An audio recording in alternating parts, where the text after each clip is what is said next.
everyone, welcome back to Karen Vibes. How you all doing? Reading for the mature audience. So I'm down at the home. It's now what? Afternoon? Time is it now? Some minutes after 12. So I came down to meet with the public health. As you know, they need to come in and inspect and stuff like that before I can get things started, but then unfortunately she's unable to make it. So it will be another day in the week. So here we are. But welcome folks. Hope you all having a beautiful Monday morning or Monday afternoon. Well, I tell you, sometimes the time flies by so quickly as you quit the day done, as they would say. But anyhow, I wanted to get some reading in, so without further ado, let's just get into it. Alright, so we're at chapter 12. We had finished chapter 11 and we're now at chapter 12. So let's just get into it. So the name of the book is Flowers in the Attic and it's narrated by Karen Weir. So chapter 12, To Make a Garden Grow. Now we knew the full truth. We would be in this room until the day our grandfather died. And it came to me in the night when I was low and dreary that perhaps she had known from the very beginning that her father was not the kind to forgive anyone anything. But, said my cheerful optimist Christopher, any day could see him gone. That is a way of heart disease. A clot could break free and find its way to his heart or lung and snuff him out like a candle. Chris and I said cruel and irreverent things between ourselves, but in our hearts we ached, knowing it was wrong, and we were disrespectful as a way to salve the pain of our bleeding self-esteem. Now look, he said, since we are going to be up here a while longer, we should set about with more determination to placate the twins and ourselves with more entertaining things to do. And when we really apply ourselves, gosh knows, we might just dream up some pretty wild and fantastic things. When you have an attic full of junk and great armories, full of rotten, stinking, but nevertheless very fancy costumes, you are inspired to put on plays, naturally. And since one day I was going to be on stage, I would be the producer, the director, the choreographer, as well as a female star.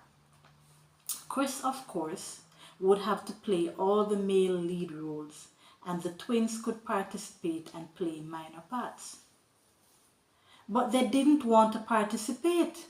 They wanted to be the audience and sit and watch and applaud. It wasn't such a bad idea, for what was a play without an audience? It was a great pity they didn't have any money to buy tickets. We'll call this dress rehearsal, said Chris, and since you seem to be everything else and know everything about theoretical productions, you write the script. Ha! As if I needed to write the script. This was my chance to play Scarlett O'Hara. We had the hoops to wear under the flouncy ruffled skirts and the stays to squeeze you tight, and just the clothes for Christopher to wear, and fancy parasols with a few holes. The trunks and the armories offered a great deal to select from, and I had to have the best costume, hauled from one of the armories, and the underwear and petticoats came from one of the trunks. I'd curled my hair in rags so it hung in long spiraling curls, and on my head I wore a floppy old leghorn hat of straw, bedecked with faded silk flowers and banded by green satin ribbon. That was browning about the edges. My ruffled gown, worn worn over white hoops, was of some flimsy stuff that felt like oil. Once I think it might have been pink. Now it was hard to say just what color it was. Rhett Butler wore the fancy costume of cream-colored trousers and a brown velvet jacket with pearl buttons and a satin vest underneath with faint red roses scattered on it. "Come, Scarlett," he said to me. "We've got to escape Atlanta before Sherman reaches here and sets the town on fire." Chris had strung ropes on which we draped blankets to act as stage curtains, and our audience of two were stamping their feet impatiently, eager to see Atlanta burn. I followed Rhett onto the stage and was ready to taunt and tease, flirt and bewitch, and put him on fire because I rushed off to some pale-haired Ashley Wilkes. When one of my bedraggled ruffles caught beneath my two large, funny-looking old shoes, and down I sprawled in an undignified heap that showed my dirty pantaloons with lace hanging in ragged strings. The audience gave me a standing ovation, thinking this was a pratfall and part of the act. "Play's over," I announced, and began to rip off the smelly old clothes. "Let's eat," cried Carrie, who'd say anything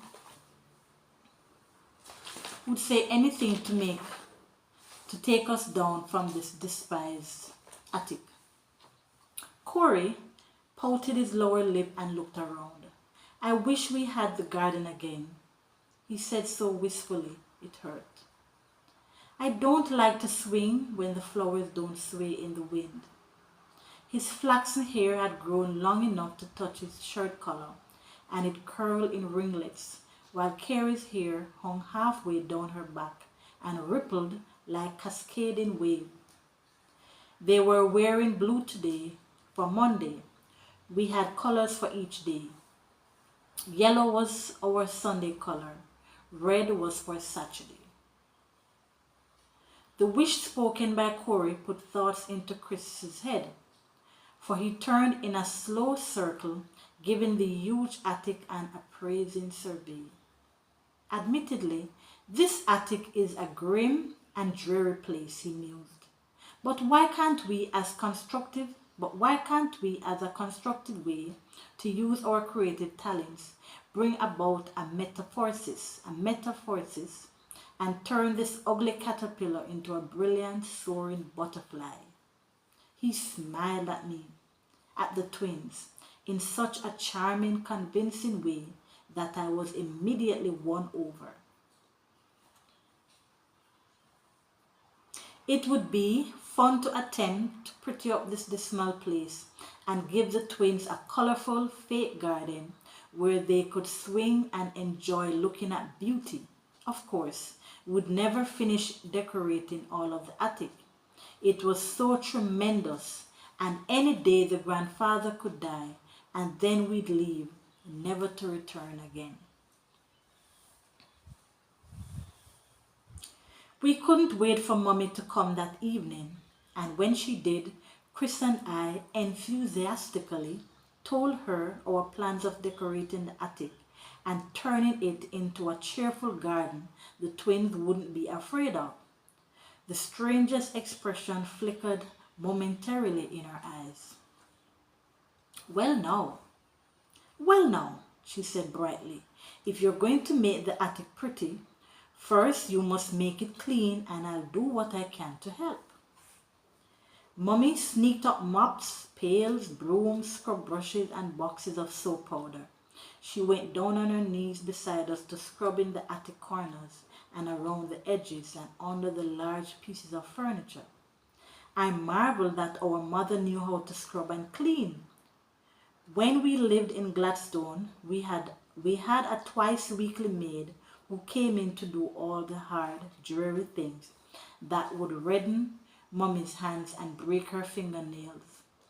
And here she was, on her hands and knees, wearing faded old blue jeans, an old shirt, her hair pinned up in a bun. I really admired her. It was hard, hot, demeaning work, and she never once complained, only laughed and chatted and acted as if this was great fun. It was a week of hard work. We had most of the attic as clean as possible. Then she brought us insect repellent to kill what bugs had hidden from us while we cleaned. We swept up dead spiders and other crawlers by the bucketfuls. We threw them out of a back window where they rolled to a lower section of the roof. Later, the rain came to wash them down into the gutters. Then the birds found them and had a grisly feast while we four sat on a window ledge and watched. We never saw a rat or a mouse, but we saw droppings. We presumed they were waiting for all the hustle and bustle to calm down before they ventured out of their dark and secret places. Now that the attic was clean, Mommy brought us green plants, plus a spiky plant that was supposed to bloom at Christmas time. I frowned when she said this, for we wouldn't be here then. "We'll take it with us," said Mommy, reaching out to stroke my cheek. "We'll take all of our plants when we go, so don't frown and look unhappy. We wouldn't want to leave anything living and moving of sunshine in this attic." We put our plants in the attic schoolroom, for that room had windows facing east, happy and gay. We all tripped down the narrow stairs, and Mummy washed up in our bathroom, then fell exhausted into her special chair. The twins climbed up on her lap as I set the table for lunch. That was a good day, for she stayed until dinner time, then sighed and said she'd have to go.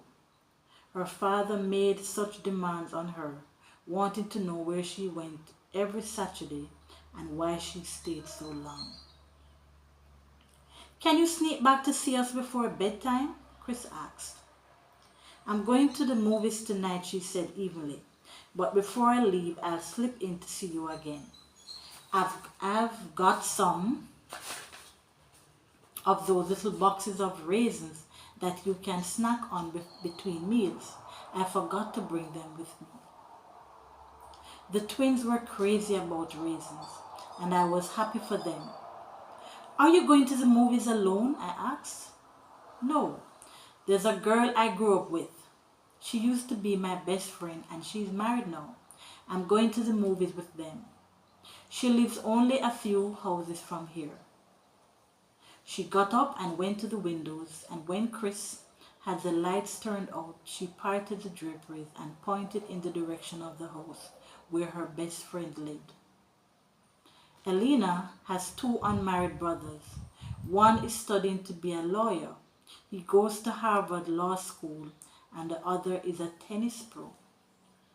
"Mommy, Mommy," I cried, "are you dating one of those brothers?" She laughed and let the draperies fall. "Turn on the lights, Chris." "No, Kathy, I am not dating anyone. To tell you the truth, I'd rather go right to bed. I'm that tired. I really don't care for musicals anyway.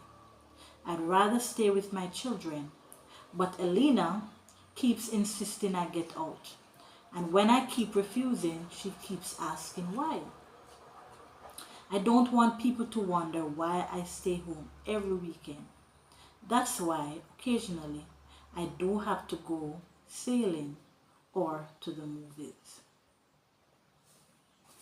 So I'll pause right there. So we're still at chapter 12. I'm just going to pause there, and I think I might come back on later and do some more. Either later or tomorrow. If I don't get the chance later, it will be definitely tomorrow. Alright folks, so enjoy the rest of your Monday. Enjoy the rest of your Monday, and we'll be back on. And just be careful out there. Please remember to like, subscribe, and share my page. And it's Karen. So it's KARENVIBES with an exclamation sign. You can find me on YouTube. Alright folks, thank you so much. Cheers.